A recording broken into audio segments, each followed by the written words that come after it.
बिस्मिल्लाहिर्रहमानिर्रहीम। अस्सलाम वालेकुम students, I hope all of you are fine और अपनी स्टडीज़ पर बहुत ज़्यादा फोकस कर रहे होंगे। अच्छा बच्चों, जो आज की वीडियो है ना वो उन सब बच्चों के लिए बहुत ज़्यादा इम्पोर्टेंट है जिनका उर्दू का पेपर होने जा रहा है, क्योंकि इस वीडियो में मैं उर्दू के पेपर की सबसे इम्पोर्टेंट चीज़ को डिस्कस करूंगी। वो एक तो सबसे पहली बात है कि पेपर प्रेजेंटेशन आपकी कैसी होनी चाहिए। पेपर प्रेजेंटेशन उर्दू के पेपर में बहुत ज्यादा मैटर करती है। जितनी आपकी प्रिपरेशन मैटर करती है उससे डबल आपकी प्रेजेंटेशन मैटर करती है। अगर आपकी प्रेजेंटेशन अच्छी होगी, आपकी तैयारी जो है वो नॉर्मल भी होगी, तब भी आपके उर्दू के पेपर में फुल मार्क्स आ सकते हैं।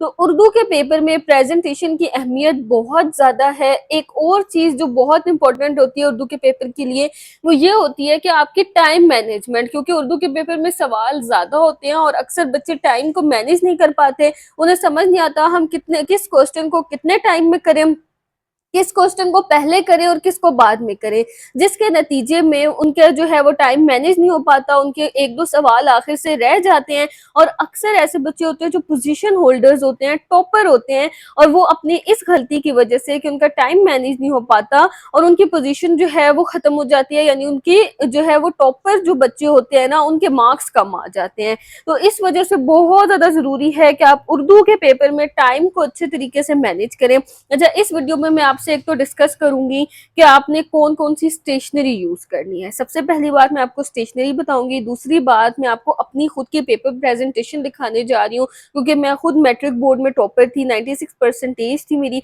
तो मैं आपको अपनी खुद की प्रेजेंटेशन दिखाऊंगी, किसी भी और की मैं आपको प्रेजेंटेशन नहीं दिखा रही, मैं खुद की प्रेजेंटेशन दिखा रही हूँ, जिस प्रेजेंटेशन से मैंने जो है वो 9th क्लास में भी पेपर अटेम्प्ट किया, उर्दू का 10th क्लास में भी, फर्स्ट ईयर में भी, सेकेंड ईयर में भी, हर क्लास में मैंने यही प्रेजेंटेशन रखी है अपनी शुरू से आखिर तक। तो मैं आपको अपनी खुद की प्रेजेंटेशन दिखाऊंगी। बड़ी सिंपल प्रेजेंटेशन है मेरी, बहुत नीट प्रेजेंटेशन है, कोई इसमें फैंसी या कोई मुश्किल चीज नहीं है। ऐसी प्रेजेंटेशन है जो हर बच्चा कर सकता है। अच्छा, अब मैं आपको उसके अलावा मैं आपको टाइम मैनेजमेंट बताऊंगी कि आपने कौन से क्वेश्चन को कितने टाइम में करना है, और फिर मैं आपको ये भी बताऊंगी कि आपने किस क्वेश्चन को कितने पेजेस में करना है।